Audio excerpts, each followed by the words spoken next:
Hello everyone, मेरा नाम है आशुतोष। आज मैं आपसे बात करने वाला हूँ चैप्टर लाइट के बारे में। ओके, ये है इसका पार्ट 3। मैं पार्ट 1 और 2 पहले ही बना चुका हूँ। अगर आपने अभी तक नहीं देखा है तो पहले जाकर उसे देखिए। और आज मैं बात करने वाला हूँ पार्ट 3 पर। ओके, देखिए, आपने पीछे के भागों में क्या क्या पढ़ रखा है। तो आपने पढ़ रखा है लाइट क्या होती है, लाइट के प्रॉपर्टीज क्या होती है, लाइट के गुण क्या हैं, दर्पण और उनके प्रकार, लेंस और उनके प्रकार, प्रकाश की घटनाएं। ठीक है, इस भाग में आप लोग किस बारे में बात करेंगे? दर्पण और लेंस से जुड़ी हुई कुछ प्रमुख परिभाषाओं के बारे में, दर्पण और लेंस में प्रतिबिंब खींचने के नियम, प्रतिबिंब होता क्या है और प्रतिबिंब कितने टाइप्स के होते हैं। ठीक है, चलिए स्टार्ट करते हैं। तो देखो, यहाँ पर लगा हुआ है एक फिगर। ठीक है, देखो, जो ये देखो, दो हॉलो स्फेयर ऑफ ग्लास है। ठीक है, मैं वर्ड्स से शुरुआत करता हूँ। ये देखिए, हॉलो स्फेयर ऑफ ग्लास है, मतलब कांच के खोखले गोले। ठीक है, कांच के खोखले गोले हैं, यहां तक ये पारदर्शी हैं, लेकिन यहां पर देखो इनके किया गया है पेंट। ठीक है, तो अब पेंट करने के बाद ये क्या बन जाएंगे? ये बन जाएंगे दर्पण। ठीक है, अब देखो, यहां पर पेंट किया गया है उभरे हुए तल पर, तो यहां पर परावर्तन होगा दबे हुए तल से। ठीक है, तो परावर्तन यदि होगा दबे हुए तल से, तो आपका जो दर्पण होगा वो कहलाएगा आपका अवतल दर्पण, यानी कॉनकेव मिरर। ओके, और अगर आपका परावर्तन उभरे हुए तल से होगा, तो वो जो आपका दर्पण होगा वो आपका कहलाएगा उत्तल दर्पण, यानी कॉन्वेक्स मिरर। ओके, अब जो आपका ये जो दर्पण होता है ना, इसमें जिस पृष्ठ से होता है आपके परावर्तन, ठीक है, तो जिस पृष्ठ से आपके परावर्तन होता है ना, तो उसको बोलते हैं हम लोग परावर्तक पृष्ठ। ठीक है, और परावर्तक पृष्ठ का जो सेंटर होता है उसको हम लोग बोलते हैं पोल, यानी ध्रुव। यहाँ पर देखिए, इसको पी से डिनोट किया गया है, पी फॉर पोल। ठीक है, आगे देखिए, जो ये परावर्तक पृष्ठ आपका है, इसका जो व्यास है ये आपका कहलाता है अपर्चर। आपने सुना होगा कि इस कैमरे का अपर्चर इतना है, f2.4 है इतना। आपने बहुत सारे, आपने अपने फोन के कैमरे देखिए, उसमें भी अपर्चर लिख कर आता है, इसका मतलब वही होता है द्वारक। ठीक, तो जो द्वारक है ना, ये, इसको लिखा नहीं हुआ है इसमें, इसको हम लोग बोलते हैं अपर्चर। ठीक है, हिंदी में बोलते हैं द्वारक। डिफिनेशन में क्या बोलेंगे? डिफिनेशन में बोलेंगे परावर्तक पृष्ठ के बोलेंगे व्यास को। ओके, आगे देखिए, प्रिंसिपल एक्सिस, जो आपका सेंटर ऑफ कर्वेचर है, यानी जो गोला है ना, उसका जो केंद्र है वो तो सेंटर ऑफ कर्वेचर हो गया, आपका वक्रता केंद्र हो गया। ठीक, और वक्रता केंद्र से होकर गुजरने वाली, और कहां से गुजर रही है? ध्रुव से। तो वक्रता केंद्र और ध्रुव से गुजरने वाली रेखा आपकी अच्छा, ये काल्पनिक रेखा है। एक्चुअल में ये दर्पण के साथ कोई रेखा नहीं मिलती है आपको। ठीक है, तो ये हमारी सिर्फ एक कल्पना होती है। तो ये काल्पनिक रेखा आपकी कहलाती है मुख्य अक्ष। ठीक है, वक्रता केंद्र और जो ध्रुव है आपका, इसके बीच की जो दूरी होती है वो आपकी कहलाती है रेडियस ऑफ कर्वेचर, यानी वक्रता त्रिज्या। ओके, चलिए स्टार्ट, आगे बढ़ते हैं। यहाँ पर है डिफिनीशंस, वही लिखा हुआ है, मैं जल्दी से पढ़ देता हूँ। गोले के परावर्तक पृष्ठ के केंद्र को दर्पण का ध्रुव कहते हैं। गोली दर्पण जिस गोले का भाग होता है, उस गोले के केंद्र को वक्रता केंद्र कहते हैं। गोले के वक्रता केंद्र से ध्रुव तक की दूरी वक्रता त्रिज्या कहलाती है। गोली दर्पण के ध्रुव तथा वक्रता केंद्र से होकर गुजरने वाली काल्पनिक रेखा मुख्य अक्ष कहलाती है। मुख्य अक्ष के समांतर चलने वाली किरणें दर्पण से परावर्तन के पश्चात मुख्य अक्ष के जिस बिंदु से होकर गुजरती हैं या गुजरती हुई प्रतीत होती है, वह मुख्य अक्ष कहलाता है। गोलीय दर्पण के परावर्तक पृष्ठ की सीमा रेखा का व्यास दर्पण का द्वारा कहलाता है। देखिए, लगभग सभी पॉइंट्स आप मालूम है आपको, सिवाय एक पॉइंट के, जो कि है पॉइंट नंबर 5। ठीक है, 1 2 3 4 5। ओके, तो देखो, इसका मतलब क्या है कि जब कोई किरणें समांतर चलती हैं, तो देखो ये समांतर किरणें चल रही हैं। ठीक है, अब ये समांतर किरणें चली, तो ये टकराने के बाद आएगी कुछ ऐसे, ये टकराने के बाद जाएगी कुछ ऐसे। ठीक है, ये एक ही पॉइंट से होकर जाएंगी एक्चुअल में, अगर ये समांतर होंगी। यहाँ पर ये किरणें ये एक पॉइंट से आती हुई प्रतीत होंगी। ठीक है, ऐसा लगेगा ये एक पॉइंट से आ रही है। तो जो मुख्य अक्ष पर स्थित ये पॉइंट होगा ना, ये आपका कहलाएगा मुख्य फोकस। ठीक है, चलिए आगे बढ़ते हैं। यहां पर देखो, यहां पर हो गए आपके दो स्फेयर। ठीक है, second spherical surface, first spherical surface. देखो, दो खोखले गोलों की सहायता से बना हुआ है ये एक आकृति बनी है, इसको हम लोग बोलते हैं लेंस। ठीक, यहाँ पर ये वाला इसका फर्स्ट स्फेरिकल सरफेस है, यानी पहला गोलीय पृष्ठ, ये इसका दूसरा गोलीय पृष्ठ है। ठीक, अच्छा, दो गोलों से मिलकर बना है, तो गोलों के केंद्र भी दो होंगे। That is why C1 and C2, यानी सेंटर ऑफ कर्वेचर इसमें कितने होते हैं? दो होते हैं। ठीक, ऑप्टिकल सेंटर, यहाँ पर भी ऑप्टिकल सेंटर है। ठीक है, ऑप्टिकल सेंटर क्या होता है? प्रकाशिकी केंद्र। देखो, आपने पढ़ा हुआ था अपवर्तन, कि जब हम किरण को एक माध्यम से दूसरे माध्यम में ले जाते हैं तो वो अपने मार्ग से क्या हो जाती है, कुछ विचलित हो जाती है। लेकिन लेंस में जो ऑप्टिकल सेंटर होता है ना, वही बस एक ऐसा पॉइंट होता है जहां से किरण बिना विचलित हुए सीधे निकल जाती है। So this is why it is important. Okay, ये आपका होगा कॉन्वेक्स लेंस, ये आपका है कॉनकेव लेंस। ठीक है, चलिए आगे बढ़ते हैं। डिफिनेशंस लिखिए, पढ़ देता हूं। उत्तल एवं अवतल लेंस के दोनों पृष्ठ गोलीय पृष्ठ होते हैं। दोनों गोलीय पृष्ठ एक गोले का भाग होते हैं। इन गोले के केंद्रों को बोलते हैं लेंस के वक्रता केंद्र। लेंस के दोनों काल्पनिक वक्रता केंद्र से गुजरने वाली एक काल्पनिक सीधी रेखा लेंस की क्या कहलाती है, मुख्य अक्ष कहलाती है।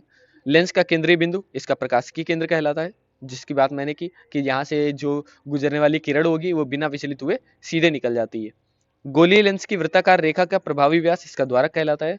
मुख्य अक्ष के समांतर चलने वाली किरण लेंस से अपवर्तन के पश्चात मुख्य अक्ष पर एक बिंदु पर अपसरित हो जाती है, अभिसरित हो जाती है, और या नहीं होती है तो एक बिंदु से अपसरित होती हुई प्रतीत होती है। यानी एक बिंदु पर या तो इकट्ठा हो जाएंगी या तो ऐसा लगेगा कि उस बिंदु से इकट्ठा होकर निकल रही है। ठीक है, मुख्य अक्ष पर यह बिंदु क्या कहलाएगा, लेंस का मुख्य फोकस कहलाता है। ठीक, अब बात करते हैं देखो प्रतिबिंब की। देखो वेरी इजी, इसको बस ऐसे समझ लो, प्रति कॉपी। ठीक है, बिंब मानी वस्तु की एक कॉपी। आप जब भी कोई चीज जैसे कोई भी आप डॉक्यूमेंट है, ठीक है, तो डॉक्यूमेंट में लिखा होता है प्रति संलग्न कीजिए, मतलब इस चीज की एक कॉपी संलग्न कीजिए, अपने आधार कार्ड की, अपने जो है डोमिसियल सर्टिफिकेट की, यानी निवास प्रमाण पत्र की, ठीक है, इनकम सर्टिफिकेट की। तो कहता है उसकी प्रति संलग्न कीजिए, प्रति मतलब उसकी कॉपी, बिल्कुल हूबहू जैसा वो है उसी की सेम टू सेम कॉपी। ठीक है, तो यहाँ पर ये भी होती है प्रतिबिंब, यानी वस्तु की हूबहू कॉपी। जब हम किसी वस्तु को दर्पण या लेंस के सामने रखते हैं तो वह वस्तु से चलने वाली प्रकाश किरणें दर्पण के तल से परावर्तित होती है। ठीक है, ये मतलब फिजिक्स की लैंग्वेज में कि जो किरणें आएंगी वो परावर्तित होंगी और लेंस से क्या होगा, अपवर्तित होंगी, लेकिन फाइनली जाकर बनाएंगी एक इमेज। ठीक है, उसको ही हम लोग बोलते हैं प्रतिबिंब। ठीक है, मिलती हुई प्रतीत होती है जिससे एक आकृति प्राप्त होती है, इस आकृति को बोलते हैं हम लोग वस्तु का प्रतिबिंब। अच्छा देखो, किरणें चलती हैं लेकिन ये आवश्यक नहीं है कि वो मिले ही एक दूसरे से। अगर वो एक दूसरे को क्रॉस करती हैं तो वो कहलाएगा आपका वास्तविक प्रतिबिंब। और अगर सिर्फ वो प्रतीत होती है, यानी वहां तक किरण जाती नहीं है, लेकिन अगर हम किरणों को बढ़ा दें, ठीक है, तो वो हमारा कहलाएगा आभासी प्रतिबिंब। ठीक है, जो प्रतिबिंब उसके फाइनली बनेगा, उसके फलस्वरूप जो बनेगा वो हमारा कहलाएगा आभासी प्रतिबिंब। बिंब की प्रति यानी वस्तु के जैसा ही दूसरा प्रतिबिंब कहलाती है। ठीक, देखिए यहाँ पर बना हुआ है वास्तविक प्रतिबिंब का फिगर। यहाँ पर एक वस्तु रखी है, ऑब्जेक्ट है ये। ठीक, यहाँ से किरणें चली, टकराती हैं, यहाँ आती हैं, ये चलती है, टकराती आती है, तो देखो फाइनली एक दूसरे से यहाँ पर मिल रही है। तो जो इमेज बनेगी ये आपकी होगी वास्तविक इमेज। ठीक है, यहाँ किरण चल रही है, ये एक दूसरे को इंटरसेक्ट यहाँ कर रही है, तो ये भी होगी आपकी वास्तविक। ठीक, यहाँ पर देखिए, यहाँ पर वस्तु रखी है, चलने वाली किरणें, देखिए दोनों किरणें एक दूसरे को काट नहीं रही हैं। ठीक है, क्योंकि दर्पण के पीछे तो जा नहीं सकती हैं क्योंकि वहां पर है पॉलिश। लेकिन फिर भी अगर हम इसको पीछे की ओर बढ़ा दे तो ये एक दूसरे को यहाँ पर इंटरसेक्ट करते हुए क्या हो रही है, दिखाई दे रही है। ठीक, तो यही आपका कहलाएगा आभासी प्रतिबिंब। सेम यहाँ पर भी होता है, हम लोग बस अज्यूम कर लेते हैं। तो ये जाती है आगे, ठीक है, ये यहाँ निकल गई, लेकिन इसको पीछे बढ़ाने पर ये एक दूसरे को यहाँ पर इंटरसेक्ट कर रहे हैं, तो ये आपका इससे फाइनली जो इमेज बनेगी वो आपकी कहलाएगी आभासी प्रतिबिंब। ठीक है, तो इसकी डिफिनीशन क्या होगी, यदि बिंब से चलने वाली दो किरणें यदि दर्पण से परावर्तन और लेंस से अपवर्तन के पश्चात यदि किसी एक बिंदु पर मिलती हैं तब प्राप्त प्रतिबिंब आपका क्या कहलाता है, वास्तविक प्रतिबिंब कहलाता है। और यदि बिंब से चलने वाली किरणें वास्तव में ना मिलकर आभासी रूप में मिलती हुई प्रतीत हो तो प्राप्त प्रतिबिंब क्या कहलाता है, आपका आभासी प्रतिबिंब कहलाता है। ठीक है, वास्तविक प्रतिबिंब के बारे में और कुछ पॉइंट्स हैं। एक वास्तविक प्रतिबिंब तब बनता है जब यह दो से अधिक परावर्तित या अपवर्तित किरणें एक बिंदु पर मिलती हैं। एक वास्तविक प्रतिबिंब एक पर्दे पर प्राप्त किया जा सकता है, ये वेरी इंपॉर्टेंट। आपने जो देखे ना प्रोजेक्टर, तो उससे जो प्रतिबिंब बनना है वो आपका वास्तविक प्रतिबिंब ही है। ठीक है, देखो यहाँ पर वस्तु है, ठीक है, एक वास्तविक प्रतिबिंब बिंब के सापेक्ष उल्टा होता है। वस्तु देखिए ये सीधा है, रखी होती, अच्छा देखिए ये शायद पता नहीं है ये बॉय है या गर्ल है, ठीक है, लेकिन जो भी है एक ह्यूमन बींग लग रहा है, बनाया हुआ है। तो ह्यूमन बींग देखो ये सीधा है ना, तो यहाँ पर देखो इससे चलने वाली किरणें हैं और फाइनली जहाँ पर एक दूसरे को ये मिल रही हैं उससे जो इमेज बन रही है ये देखो उल्टी बन रही है तीनों ही जगह पर। ठीक, यहाँ पर भी देखिए एक लड़का सीधे खड़ा हुआ है, ये इमेज इससे जो बन रही है ये भी कैसी बन रही है, उल्टी बन रही है। ओके, चलिए आगे बढ़ते हैं। आभासी प्रतिबिंब क्या होता है, एक आभासी प्रतिबिंब तब बनता है जब दो या दो से अधिक किरणें एक बिंदु पर मिलती हुई प्रतीत होती हैं, एक्चुअल में नहीं मिलती हैं, सिर्फ प्रतीत होती हैं। जब किरणें वास्तव में ना मिलकर सिर्फ मिलती हुई प्रतीत हो तब प्राप्त प्रतिबिंब का क्या होगा, आभासी प्रतिबिंब होगा। एक आभासी प्रतिबिंब एक पर्दे पर प्राप्त नहीं किया जा सकता है क्योंकि आभासी होता है, ठीक है, एक्चुअल में ये रियल इमेज नहीं है, तो इसे प्राप्त हम लोग नहीं कर सकते पर्दे पर। एक आभासी प्रतिबिंब एक बिंब के सापेक्ष कैसा होता है, सीधा। देखो यहाँ पर वस्तु रखी है, किरण आई, टकराई, ये किरण आई, टकराई, एक्चुअल में ये डिफरेंट डिफरेंट डायरेक्शन में जाएंगी, ठीक है, अलग अलग जाएंगी, एक दूसरे से कभी इंटरसेक्ट नहीं करने वाली, लेकिन फिर भी पीछे बढ़ाने पर क्या हो रहा है, एक दूसरे को ये क्या कर रही हैं, इंटरसेक्ट करती हुई प्रतीत हो रही, एक्चुअल में नहीं, ये प्रतीत हो रही किरणें पीछे बढ़ाई गई हैं, एक्चुअल में ये यहाँ नहीं जाती है। तो इसी वजह से हमने कैसा बनाया हुआ है, डॉटेड बनाया हुआ है। यहाँ पर देखो एक लेडी खड़ी हुई है दर्पण के सामने, उन्होंने हाथ किया हुआ है, देखो उनको बड़ा प्रतिबिंब प्राप्त हो रहा है। यहाँ पर देखिए एक लड़का खड़ा हुआ है, यहाँ पर भी क्या हो रहा है, रियल में इमेज जो रेज हैं वो एक दूसरे को काट नहीं रही हैं, लेकिन फिर भी ये प्रतीत हो रहा है कि ये वाली जो रे है ना वो यहीं से होकर गुजरी है, ठीक है। मेरी नेत्र अगर यहाँ पर होगी तो उसे यही लग रहा होगा कि किरण कहाँ से आ रही है, यहाँ से आ रही है, तो उस कंडीशन में ये यहाँ पर प्रतीत होगी काटती हुई ना, तो उस समय यहाँ पर इमेज आपकी बनेगी, वर्चुअल इमेज हम लोग इसे कहेंगे, ठीक है। चलिए आगे बढ़ते हैं। अब देखो दो आपके टॉपिक बचे हैं, दर्पण में प्रतिबिंब खींचने के नियम और लेंस में प्रतिबिंब खींचने के नियम। अगर आपने ये सीख लिया तो आप किसी भी दर्पण और किसी भी लेंस के प्रतिबिंब आप बड़े ही आराम से खींच पाओगे। नियम क्या है, जो दर्पण की मुख्य अक्ष के समांतर चलने वाली किरण होती है, दर्पण से परावर्तन के पश्चात वो दर्पण के या तो मुख्य फोकस से होकर गुजरती है या तो गुजरती हुई प्रतीत होती है, ठीक है। दर्पण के मुख्य फोकस से होकर गुजरने वाली या मुख्य फोकस के ओर आने वाली किरण दर्पण से परावर्तन के पश्चात मुख्य अक्ष के क्या हो जाती है, समांतर हो जाती है। मतलब अगर किरण दर्पण है एक, ठीक है, मैंने आपको प्रिंसिपल एक्सिस पीछे ही फिगर में दिखाया हुआ था, अगर वो सिर्फ वहां से चल रही है, ठीक है, और परावर्तन होता है, तो वो ऐसा लगेगा कि वो कहाँ से आ रही है, मुख्य जो है मुख्य फोकस से आ रही है, या तो वो फाइनली मुख्य फोकस से होकर गुजर जाएगी, ठीक। और अगर वो मान लो पहले से ही किरण जब आ ही रही है तभी वो मुख्य फोकस से होकर गुजर चुकी है, या वो मुख्य फोकस की ही ओर आ रही है, तो परावर्तन के पश्चात क्या होगा, वो जो रे है आपकी वो परावर्तन के पश्चात मुख्य अक्ष के क्या हो जाएगी, समांतर हो जाएगी।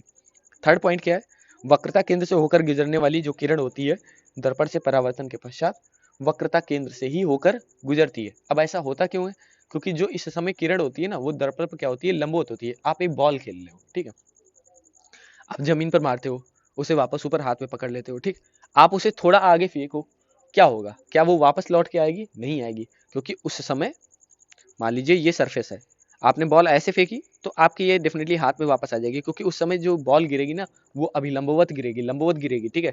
लेकिन अगर बॉल आप ऐसे फेंकते हो तो बॉल ऐसे वापस नहीं आएगी, वो क्या होगा, इस डायरेक्शन में चली जाएगी, ठीक है। ये भी क्या कर रहे हैं, परावर्तन के नियम को फॉलो कर रहे हैं, ठीक। आगे बढ़ते हैं।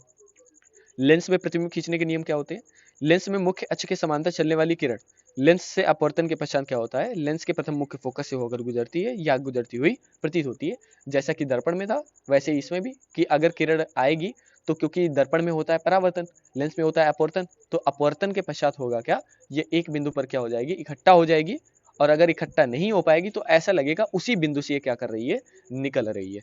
और वो आपका फोकस कैसा, कौन सा फोकस होगा, वो प्रथम मुख्य फोकस होगा। लेंस का द्वितीय मुख्य फोकस से अगर किरण होकर आ रही है तो द्वितीय मुख्य फोकस की ओर आने वाली किरण लेंस से अपवर्तन के पश्चात क्या होता है, मुख्य अक्ष के हो जाती है समांतर, ठीक है। और तीसरा पॉइंट क्या है, अच्छा देखो मैंने आपको लेंस का प्रकाशिकी केंद्र दिखाया हुआ था, ठीक है, मैंने बताया था कि वहां पर जो किरण आती है ना वो बिना विचलित हुए क्या हो जाती है, सीधे निकल जाती है। तो ये है आपका लेंस के प्रतिबिंब खींचने का तीसरा नियम। लेंस के प्रतिबिंब प्रकाशिकी केंद्र से होकर गुजरने वाली किरण लेंस से बिना विचलित हुए क्या होती है, सीधे निकल जाती है, क्योंकि ये किरण लेंस पर कैसी गिरती है, अभिलंबवत गिरती है। So this is the end of the video. अगर आपको मेरी इस वीडियो लेक्चर की पीडीएफ चाहिए तो आप मेरे टेलीग्राम चैनल sir_ab पर विजिट कर सकते हो। Thanks for listening, as always God bless you all. अपना ध्यान रखिए, स्वस्थ रहिए, मस्त रहिए, व्यस्त रहिए।